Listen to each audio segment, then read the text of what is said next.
Hey YouTube, Black Market here. Let's do a market review for tonight. I want to just go through a few stocks I was looking at. Um, so let's start off with Lilly. So I'm looking at the 4-hour chart.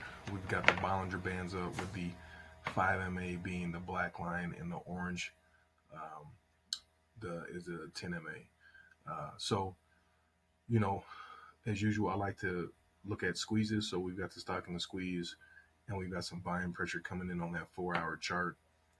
Would have liked to have gotten an entry down here, but it really didn't.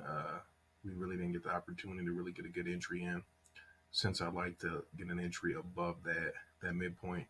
But what I do like, if we look at the 10, or if you look at the daily chart, um, we're kind of right at the top of that Bollinger Band here, but there's looks to be just some we're in a squeeze and on the daily, and buying pressure is coming in, which is good.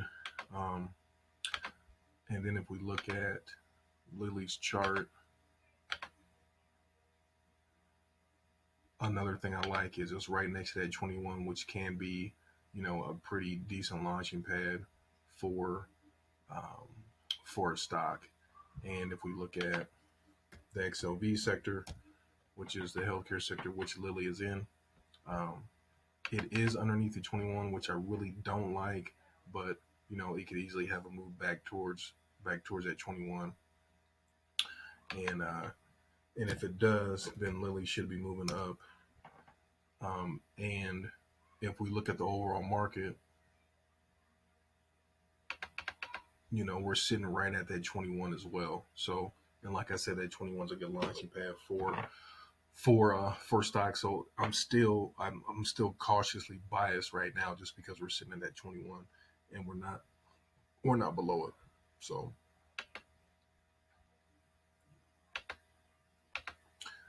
the second stock I want to take a peek at is Visa.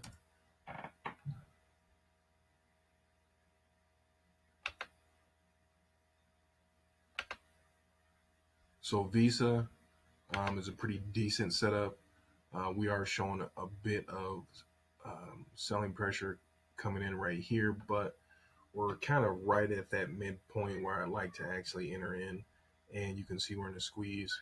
What I do like, if we do go a time frame up on the daily, we still look pretty good on the daily, and we've got some buying pressure coming in above that mid Bollinger Band, which I like to see. And then if we go over to just to 21, you can see we're sitting once again right at that 21 EMA as a bit of a launching pad for most stocks. So if we can have some pressure coming in, some buyer pressure coming in, we can definitely see Visa moving back up towards 235 range. Um, and then if we look at the XLK sector, which Visa's in, it's sitting right at that 21 as well. So, they're all kind of hanging out near that 21. We could see, um, a bit of back and forth action, but since they are hanging out that 21, if some buying pressure does come in, we can definitely see a good move out of Visa and the rest of the tech sector.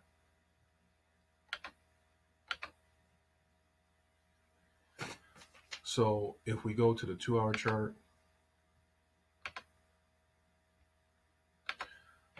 a couple ones I want to look at in here. First one is Citigroup. Now we had some buying pressure come in here, and then we had some buying pressure right kind of weaken, but we're still inside of that squeeze, and we're still above or sitting right at I guess that midpoint where I like to enter, like I said. So if we go up to the 4-hour chart, we're still holding that 10 MA, and we're above the 5 as well. So that looks pretty good. And then if we go over to the 21 chart, you can see here, right? Um, there's definitely been a move off of the 21. And if we look at the Celts, We're kind of at that 2 ATR range, and typically you can see if you're looking back, we've had pullbacks at the 2, pull back here, 3 ATR here. So it just depends. I mean, if we've got good strength for tomorrow and we rally, we could easily see it going back up to the 3 ATR mark. The other thing I like too is if we look at XLV sector, which is the financial sector, has been one of the strongest sectors as of late. And you can see here, it's definitely been strong. So if the market does show any strength, XLV is probably going to lead the way tomorrow. So that's what I like for Citibank. Let's look at JPM. Obviously, JPM is in the same sector as Citi,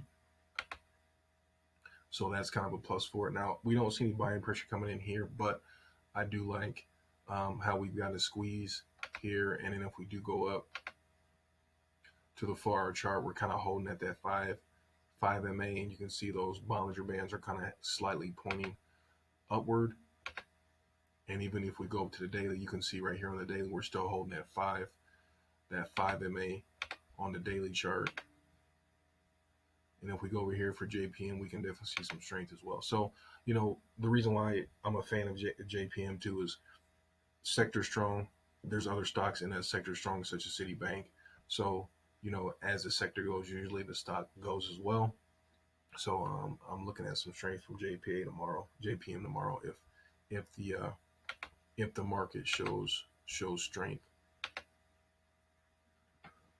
And then last but least, we got XOM. If we look at XOM on the 2-hour, once again, not any buying pressure coming in, but you can see it's in a squeeze and it's holding above that 5 MA. So there's definitely some strength there in the squeeze. And then you can see what I really like here is you can see here on the 4-hour, right, it's holding above that 5 MA and it's got some good room to move if it does have some strength. And the other thing is if you look at the XLE sector, energy sector has definitely been strong as of late. So, if we do have some strength tomorrow, XLE may lead. We'll see. If we don't have any sector rotation, XLE could lead, or if we do have some good sector rotation, continuing with XLE, XLE could continue to lead, and we can have XOM and some of the other players within the energy sector make some good moves. So that's what I got for tonight. If you guys like the content, please like and subscribe to the video. If you got questions or comments, you know what to do. Holla at me. Like, subscribe. You guys have a good trading day. Once again, it's Friday, so be careful. Downsize on your positions.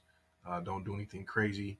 And just kind of go from there. So, anyways, good luck trading tomorrow, and talk with you guys later.